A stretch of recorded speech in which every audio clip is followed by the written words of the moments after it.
Hello, you're listening to Found in Translation. I'm Chris Hatala, Unlimited, and today we're going to talk to the creators of the fan translation patch for Napple Tale.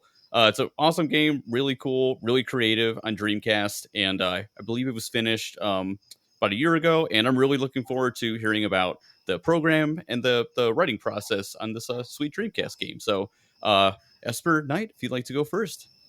All right, so I'm EsperKnight. I'm the ROM hacker for Napple Tale. So basically, what I do is I get the translation that Cargodin does and get it inserted, get all the graphics inserted, all that good stuff, and work out any bugs related to it. So yeah, that's pretty much my job. Hello, I'm Cargodin. I was the head translator and localizer for the Napple Tale fan patch. I have been trying to fan translate for about 6 years, and I've worked with EsperKnight for 6 years. So it's really nice to meet y'all. Cool. Yeah. Thank you guys so much for being able to hang out and kind of tell your story. So, um, with that said, we talked about this a little bit. So I think I know what EK is going to say, but I'd always like to hear about the projects, the games that you worked on. Just what makes them special enough for you to undertake this huge project of taking a game that was never released in English and making it so that us Westerners can play it. So, what makes Napple Tale special to you? And I think we'll get a better story from you, Cardigan. So, how about you go first? Um, okay, thank you. I happened to just kind of find the game by mistake sometime back in college. I like just picking out random like pretty looking games and like, oh, this is adorable, and then oh, I have no idea what happened in it because it never came out here. So as because I translate as like a hobbyist, most of it was just so I could find out what the heck was going on in it. But then I put up like a help wanted ad, and Esper responded. So that's kind of how we met, and that's kind of how we got talking about Napple Tale. Funny enough, there was an ad posted, but not by Cargodin at first. It was actually posted by a translator named Swarm. And so back in the olden days, I always like to help people out and everything. So I saw his. I was like, oh, that sounds pretty neat. And I mean, I do look at the games, and I thought it looked pretty neat as well. So I figured I'd try and help him out. As I've helped out many people on various projects, and that's how that started. And funny enough, he actually ended up disappearing. Real life circumstances and all that. So kind of what happens. And then I saw Cargodin's ad and then responded to her because I was like, oh, I already have tools for this. So, hey. And so then we started working on it together. And actually, from there, we kind of worked on other things as well. So, Okay, yeah. So, I'm assuming this is romhacking.net or a different platform that you kind of put your help wanted ad out. rumhacking.net. Oh, Okay. sorry. I was going to say that's probably Cargodin's question. Oh Oh no, it no, was like if either, yeah, you guys can both, this pretty free flowing. So, yeah, whoever knows the answer can buzz in.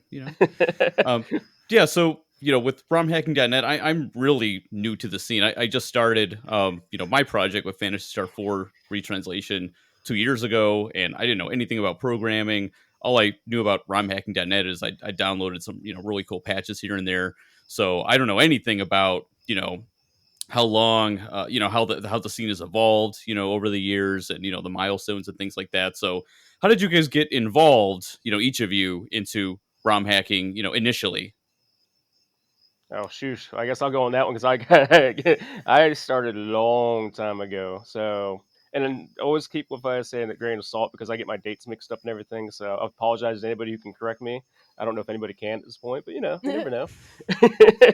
So back in the day, I ran across stuff. Basically, I ran across patches that people used to do. They used to create like patches for NES games and such. And this is all back and back then. I think at that time the latest would release might have been the PlayStation for us, but we actually had emulators that could do SNES and NES and a few other systems. So I found them on Zofar.net, which is actually still around surprisingly. Yeah. And yeah, I'm surprised. And then so the first emulator I used was Nesticle, which Yeah, me yes, too. and yes, people, if you were listening, yes, Nesticle is exactly what it sounds like. So, I used that. I thought that was really cool. I was like, oh man, I can play all these NES games, and all that. So the only bad thing is my computer was too slow to emulate the SNES at that time. So it was like playing a slideshow. So I only stuck with basically Game Gear and then SNES and I mean that NES and Game Boy and such like that. So I thought it was really cool. And then I saw like the patches. I was like, oh, that's really neat. I would like to translate some of this stuff, or try to do that because I saw because we did have some of that stuff back then. We had the Final Fantasy 2, well, 4 in Japan, 2 here, retranslation with DJAP and JTE. That was something going on at that point, and quite a few. I think there was Earthbound prototype at that time. There's a lot of neat things. The FF5 translation, is that the first fan translation that was like I kind of like around? I think so. Actually, I think that's what spurred everybody on. Yeah. Okay. So, and then what got me interested was I was huge into anime. Well, still am actually, but so when I was growing up, show my age, but Dragon Ball and Sailor Moon were coming on, and this was during my middle school years. And I learned that like Sailor Moon had like a games and stuff. I was like, oh, I would love to translate those, like Sailor Moon RPG. Never did. That was actually done by a different group, which I'm glad for. Because at that time I had no clue on how to crack any of the compression or anything like that. So, but anyway, so that's how I pretty much got into it. I saw a lot of neat games, and then like my first two projects were Lunar Walking School. Also, technically we called it Magic School back then, but then people realized it should be translated as Walking School, for Game Gear. And then Megami Tensei for the NES was actually my first one, and that's actually what started because I was a big Persona fan and wanted to get more into that as well. Oh man, geez, we could. I would love to do a whole podcast with you about the Lunar Walking School project because I'm a huge Lunar fan of the old ones like Saturn Magic School and like earlier, pretty much, especially the Sega CD ones. So I would love Hmm. to yeah, we could just do a whole podcast episode on Yeah. that maybe down the line. I'd love to hear more about it. Yeah, and that's actually what started me on Lunar Walking School because I really loved the originals. Although I, not gonna lie, I played on the PlayStation because I didn't have a Sega CD at the time. Well, nobody did, so But yeah, no, poor Sega CD. Oh. But that's actually what started me and got me on. I was like, oh, cool, this is a Lunar game. I was like, this is awesome. And yep, that's what got me started. Just wanted to do stuff like that, and I thought it was really neat. Because for me, it's as long as somebody plays it, I don't care if it's just one person. If it makes them happy, that makes me happy. So, and I just like tearing games apart. And so Throw that yeah, in and there. so just along those lines, just to clarify, you guys like backgrounds. Did you have like a background in programming? Were you learning that in school, or is it something that just completely on your own you just kind of took up?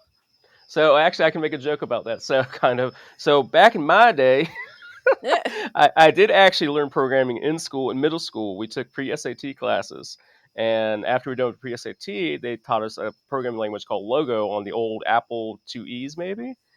And I loved doing Nice, it because I actually excelled at it because I loved it. Because I could create my own stuff, and so I actually created like a Pac-Man game in it and stuff. But so back then, though, I was trying to teach myself programming, and we're talking middle school for me. So like fifth grade, I'd be about 11. So back in my day when the internet was still young, we only had AOL and stuff like that to get on, and Prodigy. I had to go buy these things called books for like $50 a pop. So my parents helped. But yeah, I mean, I'm self-taught. So I've been doing this since probably about it started at 11, but probably seriously since 14, and yeah, wow, quite a while. cool, So awesome. Yeah, well, Kara, what's tell us your story. So, from the ROM hacking front, that happened around college as well. That was probably like 2011, 2012. But I was kind of just looking at cute games and just kind of downloading other cute games. And, I was like, all right, I'll play this in English. And so I had started by playing like the Saga patches for DS. I enjoyed like music hacks and stuff like that for Marvel vs. Capcom. I like to peek around like GBA Temp as well because I play more portable games than I do console games. I'm just a busy person. But yeah, so I ended up just enjoying a lot of those and kind of hearing about games that didn't have English translations and stuff. And I had heard of Napple Tale before that, and I had Napple Tale already before that because of the music. I have thoughts on it, but like Folly Fall was the song that got me like really invested. I'm like, I gotta know what's going on here. And over the years, it's definitely like surprised me and just astounded me like way beyond, what an hour and a half is going to provide. But at the time, like I was a hobbyist as a translator back in like middle school. Shaman King was getting canceled, so they weren't going to bring the last volume out and all this drama. And I'm like, well, I got to find out what happens, I guess. So it was a terrible idea. do not try and translate like a shonen comic and stuff like that when you're like 11. So it's not going to work out. You will learn a lot of terrible things about yourself and about shonen manga. And but then I was like, all right, I guess I'm 20 something now. I'll try translating something. And I liked playing Metal Gun Saga for the Game Boy Advance. And so that was my first attempt at ripping text from something. All the text was literally right there out in the open on the ROM. So I was like, cool, ROM hacking is easy. And so I yanked it and just typed it all in manual. It's like, I'm going to reinsert it manually. ROM hacking so easy. I don't know why there's tutorials. I'm not going to read that. And then it was just terrible. It was terrible. It was bad. So then I'm like, all right, never mind. I'm just going to go play Napple Tale. And that's kind of where it went. So So were you studying Japanese in middle school, like in school, like formally, or you just on the side? And what resources did you use? I guess to really get into it. Um, well, back in like middle school, we didn't really have like Japanese classes. High school, there were like Japanese classes and stuff. I was an art major though, and so like there was only like so much I was even like allowed to apply for to participate in like the Japanese program. But I did take a couple years of it, but that's all of the like schooling and stuff that I've had, and I literally never practiced with anybody. So I'm very, very self-taught in this, and it does show in my work, but I'm where I make up I think I try and make up for it in diligence and just kind of just putting the hours in, but that's all I can really do because I don't practice with anybody. I practice writing fan mail now. So it's, I try and apply it into different places and kind of learn and stuff from there, but especially back then it was like watashi wa, So Yeah, and for me, I'm lucky that someone that I know from the a friend from the competitive fighting game scene is. It turns out he's like a polyglot now. He has this like huge business, this tutoring business and everything online, and he's like been featured in New York Times. He's like super awesome. So I took a year of Japanese with him, and even just this 1 year has helped me a lot.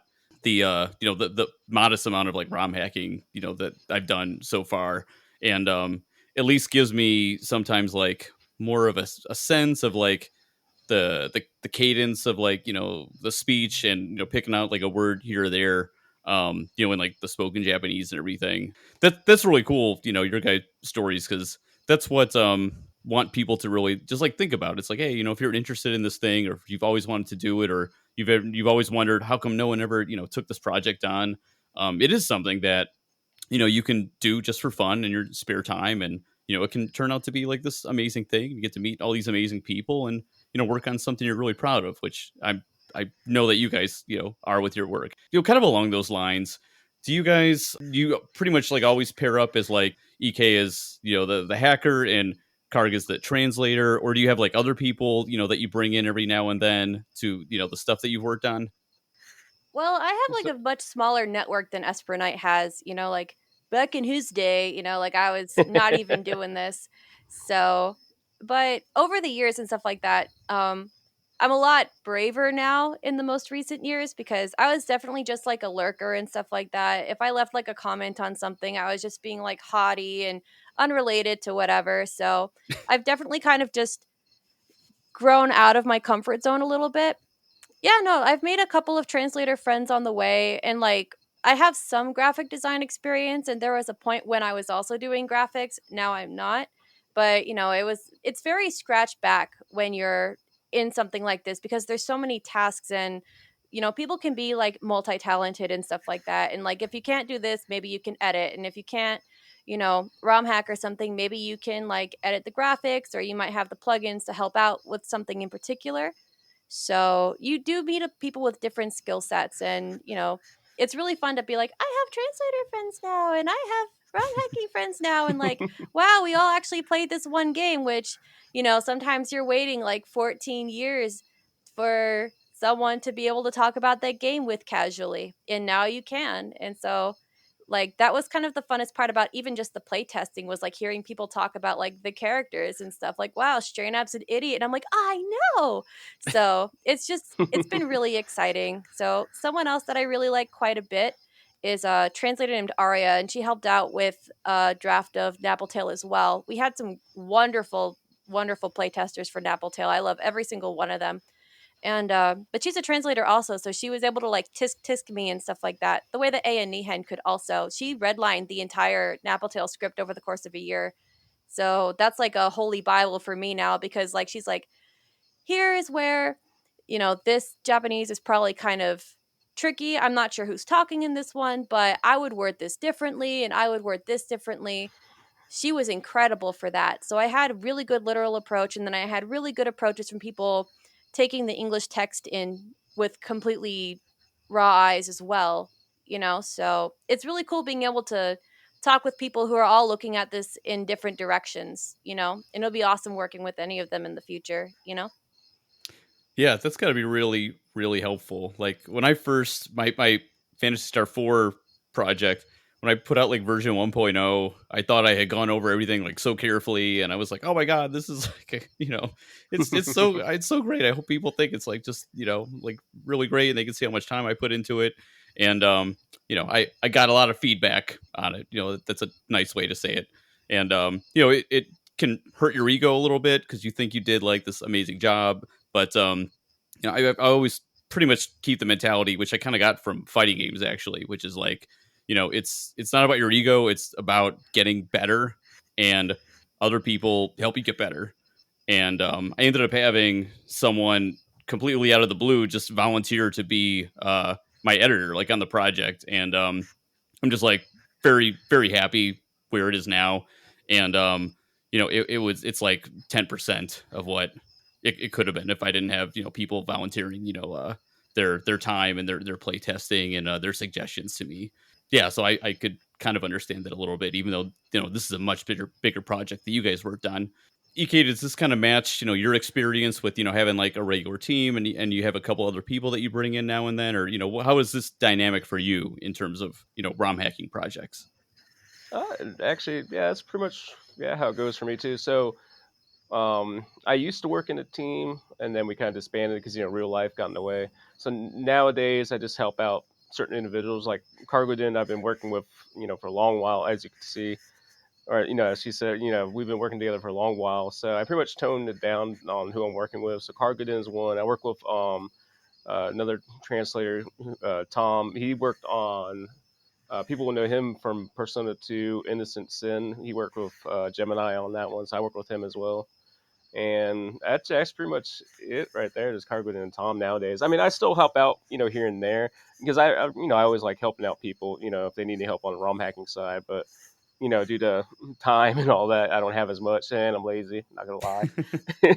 But that's the other problem too. Is I love working with Cargodin because she'll bug me, which I love because she'll let me know, hey, don't forget to work on this. I'll be like, yeah, sure. 1 month later, don't forget to work on it. So I'm kind of horrible about that because even with Napple Tale, it took us a while to get through. Although to be fair, like I said, Napple Tale is pretty large, and I imagine actually, as you probably know, Fantasy Star 4 is large too. So I mean, either both of them, always have different hurdles you got to get over. But that's always a big thing too, is just finding time to work on it. And then if you run into a tough problem, it's like, oh, I got to fix this, figure out how to do this part. And sometimes it just gets to be a pain. And then So that kind of leads into one of my other questions, which I do kind of want to just get into like the nitty gritty of Napple Tale and everything. I think we have a lot to talk about there that is like pretty awesome. But I did want to ask whether it was Napple Tale or whether it was another project. Like what? Just I would love it to hear an example of like the hardest hurdle that you had to overcome. So Karg, I mean, do you have something on your mind that you could think of, and how you solved it, basically, if you Uh, did? hmm. Honestly, the bigger hurdle for me from like the translation localization front, um, because I have no technical know-how at all, so I'm really useless for what Esper does. I can just like point at files and be like, "Oh, reads this," and that's about it. But from the translation and localization, depending on the game, it can be really, really easy if I don't have to research a lot. So for something like Napple Tale, I had to do so much like research, and then like there are things that like I would read or overhear over the years, and I'm like, that was what it was. And then I'd have to go in and just rechange a lot because Napple Tale is extremely dependent on its source materials, which are English poems, and then other games like Linda Cubed again isn't really dependent on having a lot of backlore. There's a lot of Ultraman references, which I've done an Ultraman patch before and I'm familiar with Ultraman and I like it a lot. So that's actually pretty easy for me. I can see that kind of with my eyes closed. But for something like Napple Tale, I'm secretly not a Lewis Carroll, Alice in Wonderland kind of fan. A lot of people aren't. So I'm sitting here like, great, now I have to read Melancoletta, I guess. So just to understand this bird reference. So that was kind of, it helped me appreciate that material, but I wasn't going into it, you know. And this isn't like a progress or oops. This isn't really a project in progress or anything, but I've been playing a game called Skate, and I haven't shut up to Esper about this. I keep sending him like scary boss pictures and stuff, but I don't really know a lot about Chinese culture and terminology and like Chinese American vernacular. So I've been writing a text document and I have like a vocabulary dictionary of just how to translate different names because at that point it's from Japanese to Chinese into English. And so Google I Translate on the Japanese to Chinese to English front has been very kind to me for terminology, but it's been incredibly difficult finding like feng shui and researching feng shui in English because it's all white lady blogs. And I didn't realize, you know, feng shui wasn't sourced to anybody in English apparently. So I don't know how to write this name in English as it's commonly accepted because no one knows it, you know? So it's the research that makes it difficult. Wow, that's like some Metal Gear Solid level, like what you, sounds like what you went through on this project. Like Jeremy Blaustein is one of my like original heroes in terms of localization and translation, and just in the last couple of years, has his story been told a little bit more about. He was basically on an island, and I think for like 9 months or something. He had to translate this, ridiculously dense game, and he just read like all these military books because he was like, I want this to sound authentic, and he put a lot into the script that wasn't in the original Japanese, which is kind of definitely have feelings about because I being a writer and an editor, Relatable. I want it. I think things should sound as well as they can, for the native speaker. But that'll lead more into I think translation versus localization, which we can talk about in a little bit. But yeah, so EK, can you think of like one, like really, really tough hurdle, that you had to overcome with this project or, another one?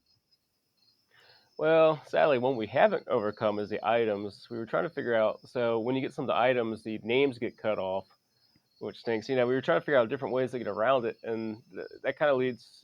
Well, that's kind of the tool set that we have.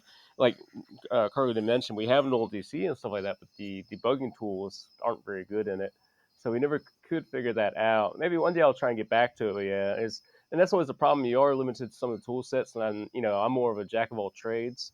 So for me, it's like I know how to do some things, but I'm not really like some people are just fantastically clever at some of this stuff. I'm like, how in the world did you figure that out? But but for me, I was like, I kept poking at it, poking at it. I'm like, you know what? I'll get back to that because it's not a huge, and that's always the thing too. I want everything to be perfect, but at the same time, I like, do I want to hold up a game for a year trying to figure out like this one little thing that's not really that bad? So, and then some of the other stuff I've ran into, which actually is even more crazy, was I was actually looking into translating a visual novel of Tom.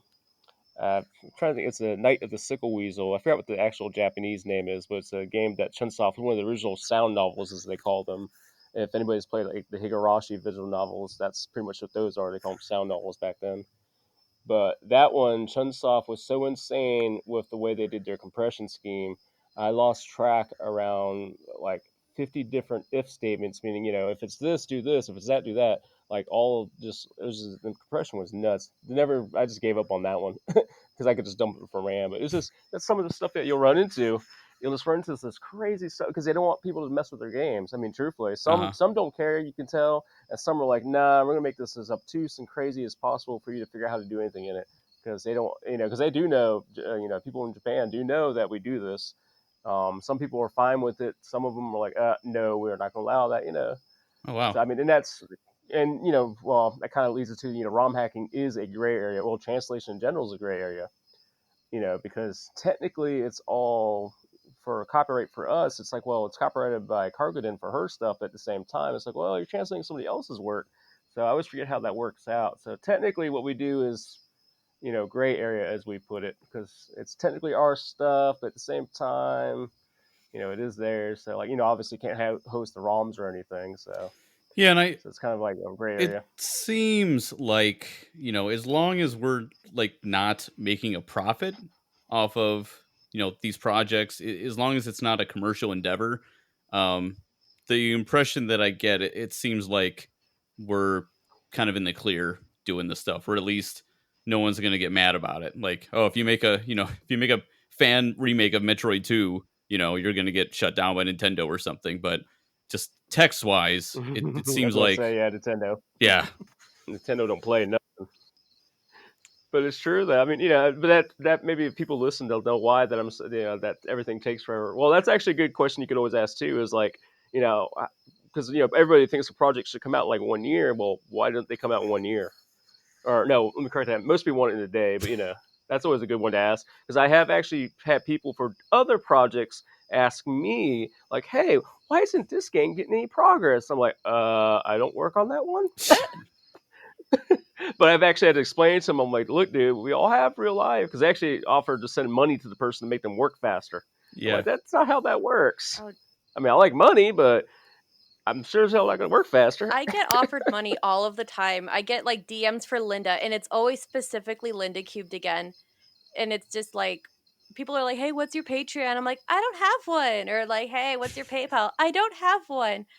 I have student loans, but I don't have a Patreon. So, but I mean, Yep. I agree. Like, I understand that people have like a want and a desire and stuff, but part of it is like, I already have a job. I'm not doing this for the pay. And I also don't really want to like threaten the integrity of the work in case people want to have that conversation about the gray area and stuff like that by saying, "Yeah, I took money for it." I know Mhm. everyone's got their Patreons and everyone's got their modus operandi, and I mean, Hmm. if you want to ask for money for your work, that's your 10,000 hours that you're putting into, Exactly. Yep. I agree. your 800th mahjong game. I'm not really going to diss you on that at all, but if someone takes like your 800th mahjong game translation and makes like their own cart or something like that and then sells that for $70, that's also a slap in the face. It Yeah, is. Yep. I So really, the more and more I started to learn about, like making, repros and everything, um, I guess it's just inevitable, with the world that we live in and everything. But I kind of feel very strongly, over the years that I think it's really valuable to keep some things as your hobby, because I kind of feel like money basically to some degree corrupts everything that you do.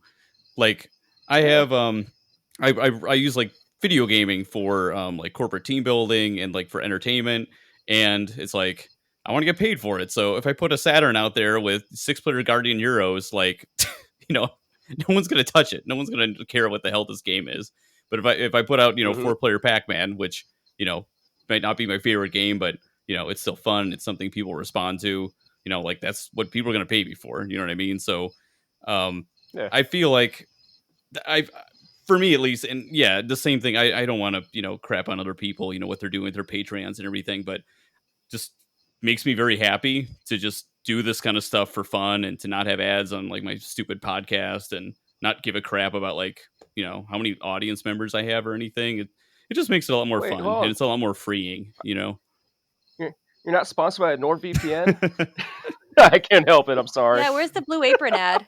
So. Oh yeah, God, my wife uses Blue Apron. She probably loves some free some free Blue Oh, Apron I am crap. so tempted. I'm so tempted to try one of those because going to the store is like, oh yeah, I get to go to the store, but it's like, oh, I have to choose what to eat for a week, and that's kind of where I blue screen. But I was like, just mail me something. I'll cook whatever. But It's pretty cool. She stopped doing it. I don't even know why, but Yeah, it's very handy. I don't need money from them. I recommend Blue Apron. I just say everyone give it a shot. I'll call it out in my I did one of podcast. those services like that. Yeah, is that the one where like, they sell you like a meal you can cook? That's like a set ingredients and all that.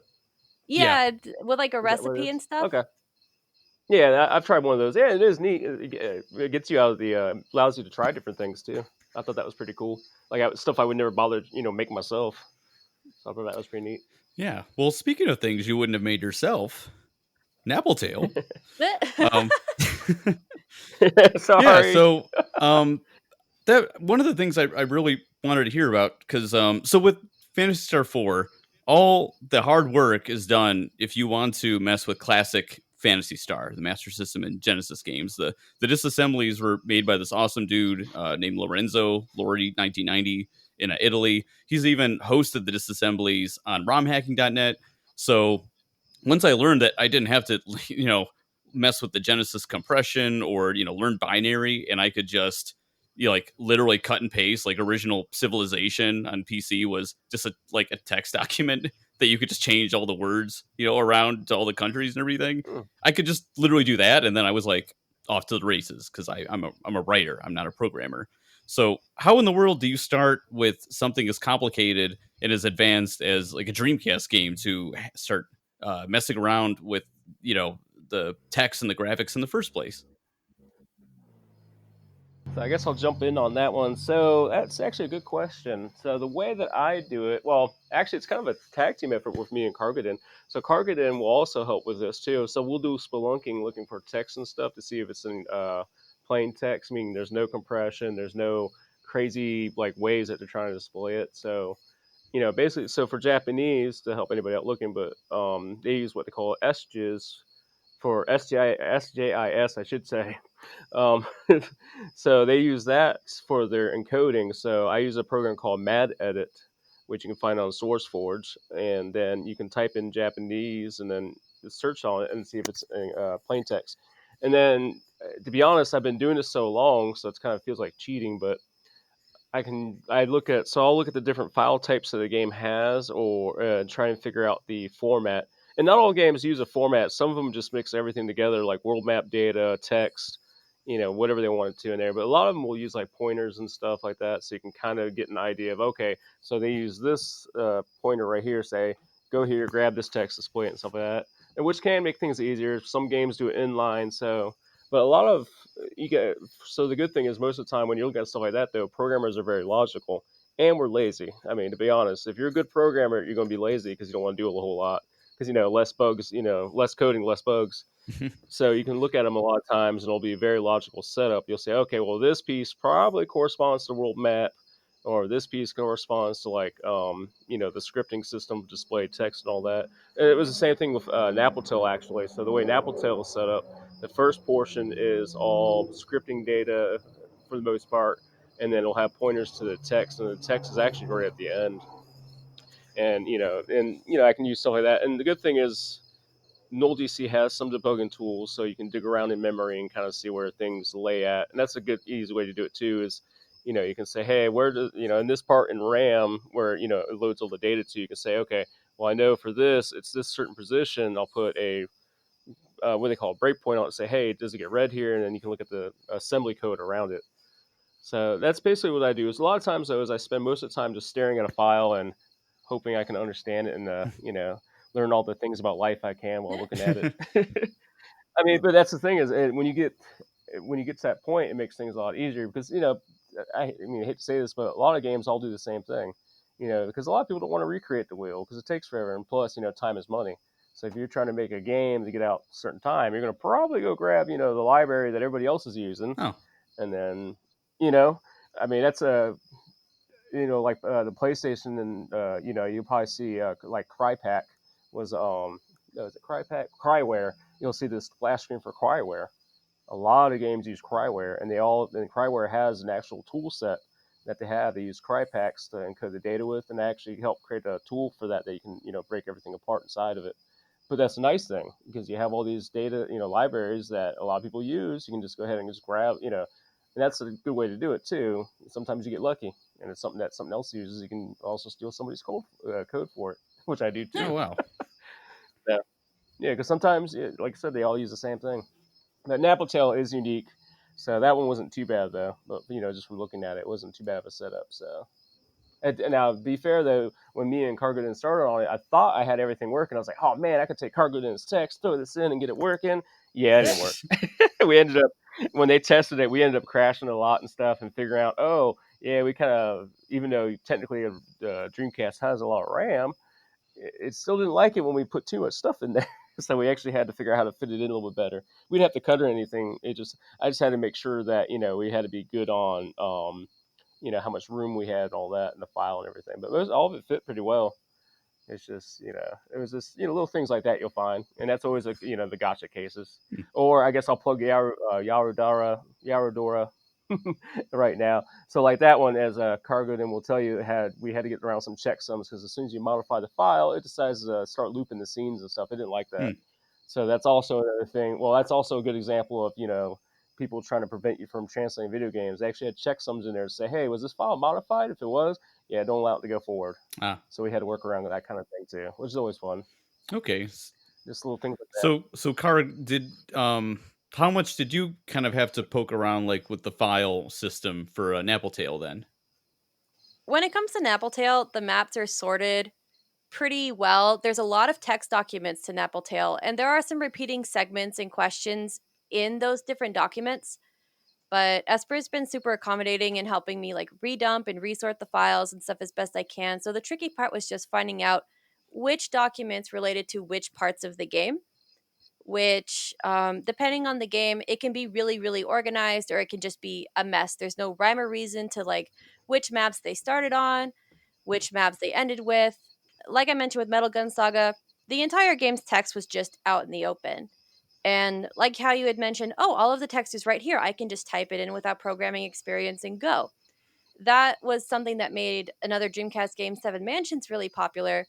But it was also really difficult to actually re-implement that text in and make the game play. And the text itself was apparently pretty tricky to translate and make sound natural just from the wordings of things. And that was actually a game that Arya had tackled. And that's how we kind of got working together. Was I had helped test play that a little bit.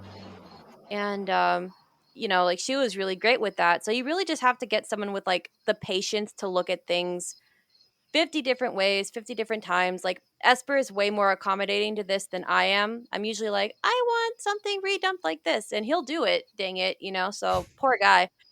But so yeah, when it comes to like sorting things, I'll add a different segment in really quick. There was a game I was translating for an indie artist in Japan. Her name is Brown Sugar, and she's done some of my more earlier works on the translating front. And one game was called Patty and Mr. Miles. And it's a pretty short game, probably 3 hours if you do both routes. But there were like 90 different text files in there. And I'm like, what the heck are these? There's 90 different maps. And some of them are repeats of things. So it was kind of just finding out which one was the authentic one to the game because one line might be tweaked, the lines might not be tweaked at all. So I had to go over them. But as soon as I found one, I was like, cool, I don't have to worry about the other ones that were this area. And it was funny that you mentioned that as soon as like you release something, someone finds that one thing that you didn't think would happen.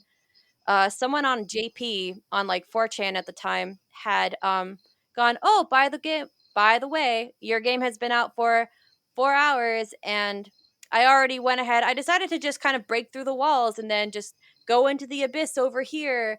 And he showed a gif of it, and it was just him running straight through dungeon walls and just kind of like hacking. And he wasn't even like doing anything. It was just like some stupid glitch. And he somehow walked in from like one dungeon hallway straight into the text document of the stupid one thing I didn't like translate in the game because it doesn't show up in the game. And I'm like, who the hell are you? How dare you do this to me? So it never shows up in the game otherwise. You just have to be a freaking Houdini and then you find it. And that was this guy. Yeah, well, for me, it was a lot more than one little thing that was needed tweaking. So was that something you just like immediately, fixed in the game and then it was fine? Yeah, something like that. That was in Wolf Editor, so that's kind of like an RPG Maker thing. Once you have the tool and can rip the files, you can do that literally on the fly. So that was like a 30-second fix. Oh, But cool. for something like Dreamcast, it's like if I have to make a change to something, like there are certain diary pages and certain splash pages that are made to match other menus in, say, the Pathit and Decoder room. When you're in those rooms, some of the menus are actually JPEGs, but they're actually 35 part tiles.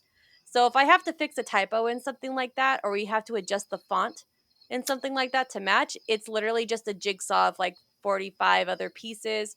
And if there's 50 diary entries and you have to typeset something differently, that's 50 sets of 35 tiles. And that was the concept art. It wasn't just one image, it was tile them together, edit it, rip it, and then reinsert the 35, sometimes like 50 something odd pieces. And that's the entire concept art gallery. That's Strain Up's diary. Those are any of the maps.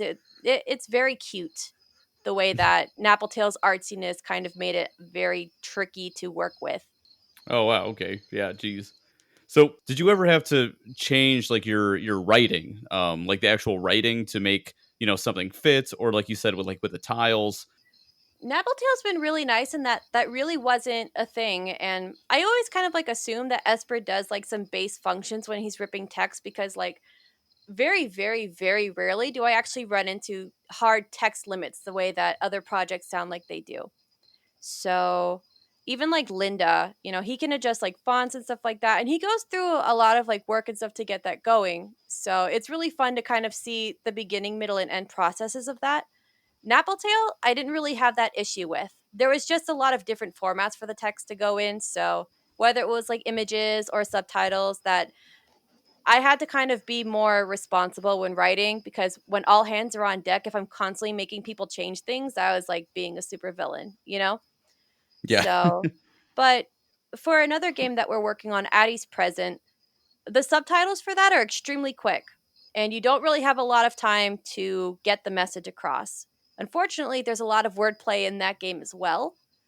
And so, but that one's all subtitles. And so you really do just kind of have to be on your feet. And so I'm pretty sure I'm going to have to rewrite that one 2 or 3 times because it's all cinematically timed. So it's like you can't make the sub sit there for an extra 2 seconds to get the point across or fit on the screen or something like that because, the human eye has 18 characters that they can reasonably read in this amount of time. And Hmm. so that game is going to be very cute, but Napple Tale was very, very nice to us. Oh, okay. Um. So yeah. So speaking of kind of things you had to change in the game. Like one thing I noticed at the beginning of the game with the signposts over like the four seasons in the town are in English. Is that something that was already there, or was that something that you guys had to change graphically? That was actually already in English. A lot of text was already in English to begin with. There are certain signs that they have conversations about, and so those ones would have 1 or 2 characters in Japanese. But because characters will interpret things kind of differently. But no, honestly, it's kind of inspired by English text. It's meant to take place in like a relatively English setting. So, like, there is a lot of things like that that we didn't have to touch in the textures at all. But what we did have to touch, Rolly was like super duper helpful with. Mr. Nobody was super duper helpful with. Oh, okay, cool.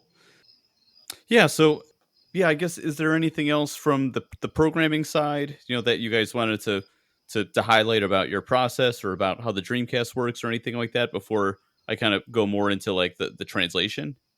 I'm not sure, honestly.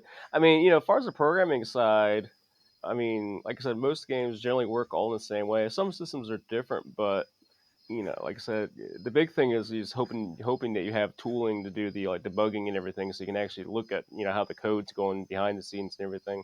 So that's always really helpful. But Okay. yeah, I don't know. I'm lost I actually. I don't think the know. only thing that I can kind of think of was something that Raleigh had done. He had actually archived a lot of old Dreamcast websites that you could only access through the Oh, Dreamcast. And he had actually happened to have Napple Tales all backed up. And he's like, oh, by the way, I happen to have Napple Tales website backed up if you would like to look at that. And I'm like, shut the hell up. Yeah. So he sent that to me and he had tweaked it in the game to be accessible through the emulator as well. So Wow. I don't know how that kind of thing yeah. works. That was like, I'm not allowed to have internet, so it wasn't really something I was familiar with back in your day. So But it was really fun being able to see that because I didn't have access to that. I didn't actually know the website had existed at that point. So really, it was just like very quietly puts it on the table. And I was like, whoa, because it happens to have a message from the author. It happens to have story points that aren't specified until certain segments of like replaying the game that you kind of just have to infer. So it was really, really cool. And so we managed to put the lyrics and the subtitles up on there. I put a backup of Strain Up's diary as well, just to kind of keep those things easier to get for people, even if you're not going to play or reach that part of the game, if you're just curious to read it. And just so I can kind of peek back in at it sometimes without booting up the emulator, you know?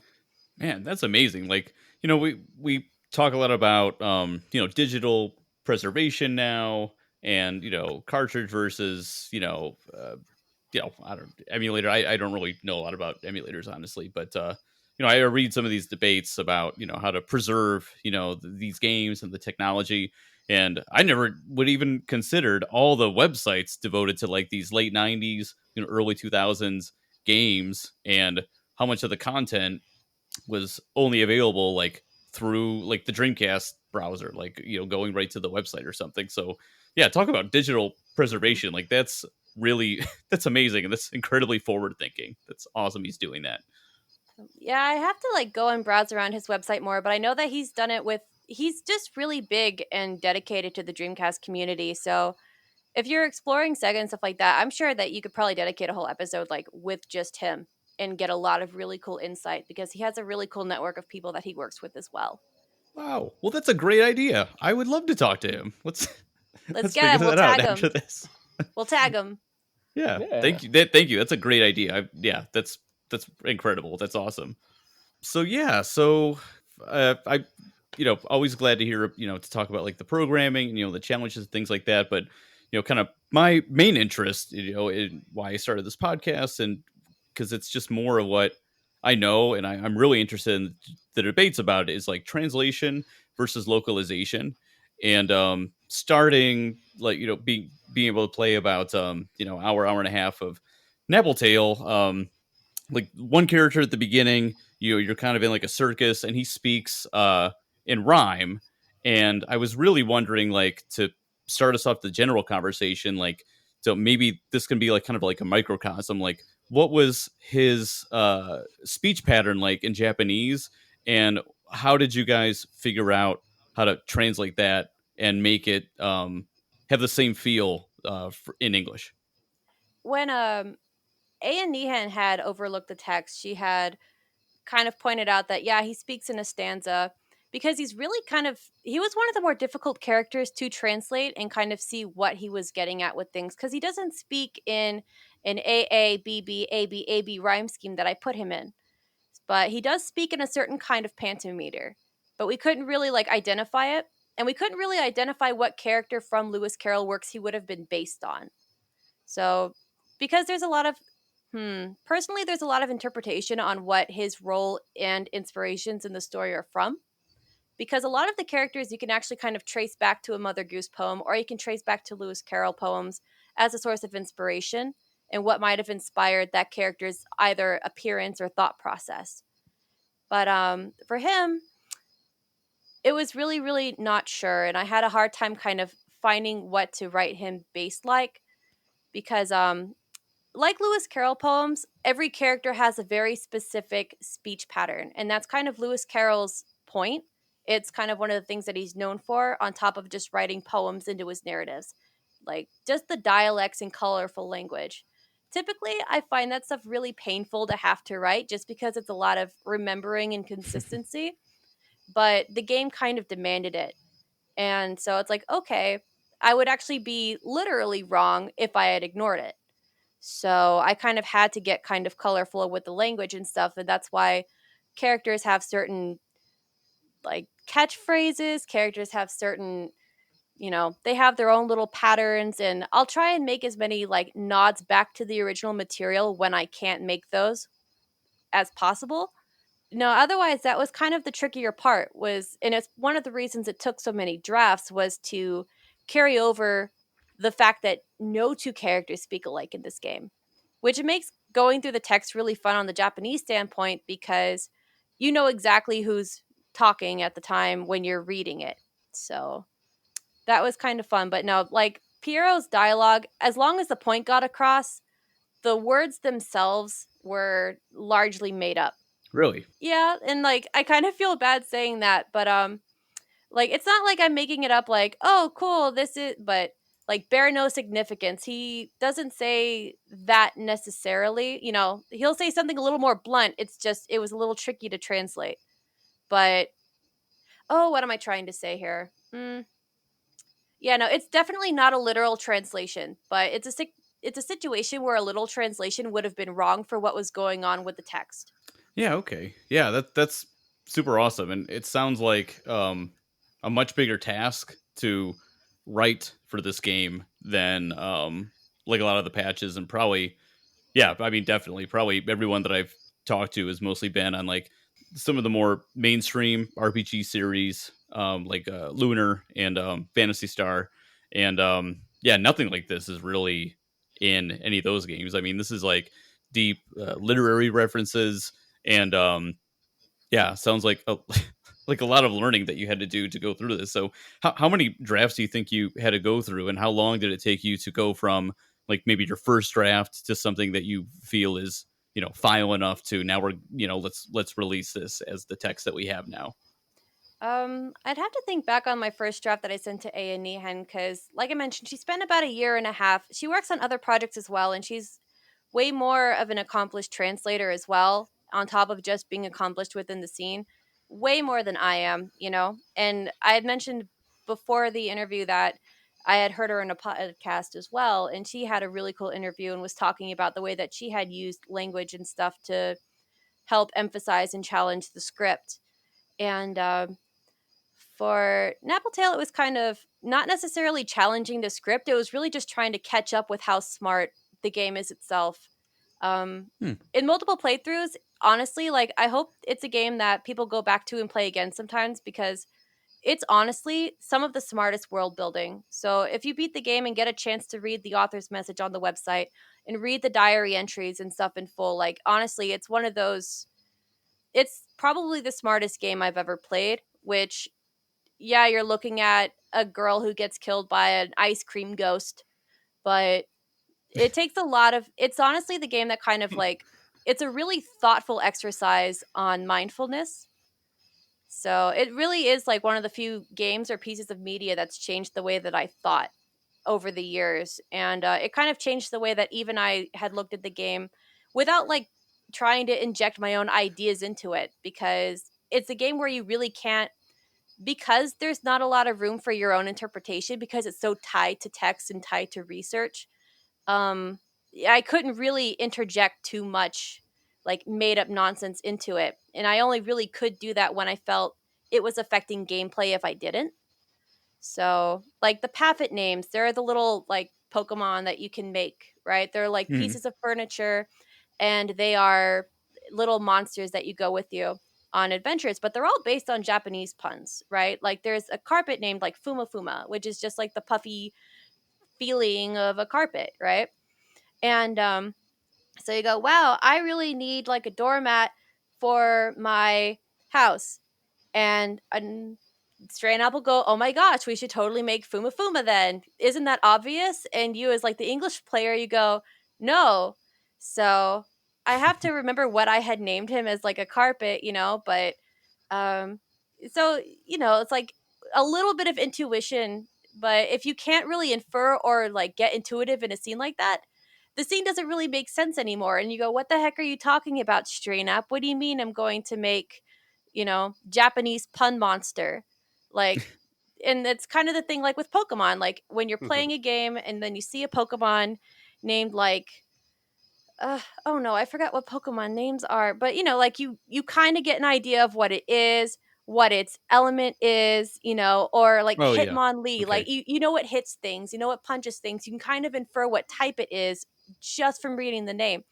So you have to be able to do that a little bit. And in Napple Tale, and it's a game where like in Moon I had played with a draft of the text And I did the same thing with the names of characters in Moon, because you have to go out and just kind of randomly guess from your random bio what how you catch this monster. And some of the names are puns that hint towards that, like 2 a.m. Oh, be here at 2 a.m. or something like that. So if you just go with the Japanese name of that, you actually lose a gameplay point that the Japanese fans got to play and see right away. You don't get that hint anymore. So when it came to Napple Tale, one story thing that I changed later is one character is afflicted during the game and their way of speech changes. But it's really just a more emphasized version of the speech that they had in town earlier on in Hmm. the game. And if I didn't change it to something pretty differently, I would have to be kind of making up their relationship with characters and how they view the different characters. Like, it's really, Wow. really tricky to say without getting into the actual specifics of it, because if you're only a couple hours in, I want you to get to that point. You'll know him right away when you see it, but the characters identify right away that the way he speaks is different. And I'm like, well, Hmm. I don't really know how to write this kind of dialect or this kind of accent doubly hard. So I went in a different direction with it, but in a way that's still supported by other parts of the text and other parts of like Straynap's character, because he's a very interpretive character and he could read into different languages and stuff, and that's something he enjoys doing, and that's his role at that point of the story. As you've probably seen already, he's the interpreter more or less. And so as long as that kind of supports his character and it supports Porch's and it's not making up the relationship with this third character, it felt more accurate to the scene, and it's something that the player can notice along with Porch and Strain. I really wish I could be specific about it, because I know this is probably like, what is she talking about? But when it affects the gameplay, or when it affects the world building and starts kind of denouncing things that are already established, that's when I'm going to start changing things. Hmm. So Yeah. Wow. And so, like, to run it back, did you also work on Moon? there was a fan translation Steve Martin or Alkong Gingu and EsperKnight were working on for a very long time. And I guess Alkong Gingu or Steve Martin, he needed someone to help kind of consolidate and like proofread the script a little bit. And he gave me permission to do that. So I went ahead and I tweaked some of the animal names and some of the animal bios and stuff like that. So, but just because, to kind of keep it at the same gameplay intuitive, like the fact that you can infer what to do next without making the game easier, but also not making it harder than it was intended to be. So, yeah. So it, uh, is this Moon fan translation? This is unrelated to the Switch version that recently came out. We were like 95% done and then they announced it. It was really funny. Wow, Yep. really? So are you guys going to release your version of the PlayStation version? Now, immediately. Not yet. Oh, oops. I'm sorry, Esper. I'm sorry. Oh, What were what? you saying? Oh no! Oh, I was gonna say the same thing you were. Sorry, I'm horrible about that too. I was just gonna say no, and for us, we decided not to because I would feel just wrong doing that. I mean, because I know a lot of people, uh, asked us like, hey, you should release this, because it's not on the Switch, on the PlayStation, but I just don't feel comfortable doing that. Neither did Steve Martin, the Yeah. translator. We just, and even Cargodin I know agrees with us too about this. It just doesn't feel right, because I mean, Moon is one of those things. Like when I saw the announcement, I was like, "What?" I'm like, "No, no, no!" Like that, it was just insane. I'm like, "Holy Yeah, crap!" like who could So, predict but something I like would that? never want Like, to. oh, this when did it come out? Like 97, 98? Yeah, I mean, it's like it was like one of those games that like barely anybody knows. It's like unless you really dig into the PlayStation library, I mean, you've probably never heard of it. So it's just like, Yeah. wow. But yeah, I would never. Anytime that's ever happened. And funny thing is, I have actually had many projects canceled because they got official releases, but mostly for Wow. visual novels, but not for like not. This is like a one in like this crazy. I've never seen it happen, but um, It's like, oh, I could finally play this in English, but I wasted like all this time like making this fan project, and now I can't Yeah, even release it. That's that's. like so sad. I mean, you never know. Give it a couple years, maybe we will. Um, but I definitely don't want to cannibalize the sales of Switch. And I know some people would argue that, hey, you know what? I'm not going to get a Switch anyway, so they're not going to get a sale from me regardless. But to me, it just doesn't feel right. I can't do it. It just doesn't feel right to me. Yeah, and that's like I was just thinking like if they've been trying to get this game out for 20 years, like it's really funny to go and pull the rug from under them and just kind of like release this fan translation anyway. But I only had like a week's investment into the script when I had overlooked things. Like Esper and Steve Martin had years on this, years. So like I think it's Yep. respectable, and they want the game just as much as anybody else, so Wow. So yeah, this is another podcast episode right here. So yeah, so this is Found in Fanslation, talking about cool fan translation projects and classic gaming, generally Sega related if we can. And yeah, hope you enjoyed it. Listen to the other ones. We'll see you next time. Take care. Have a good night. Bye bye.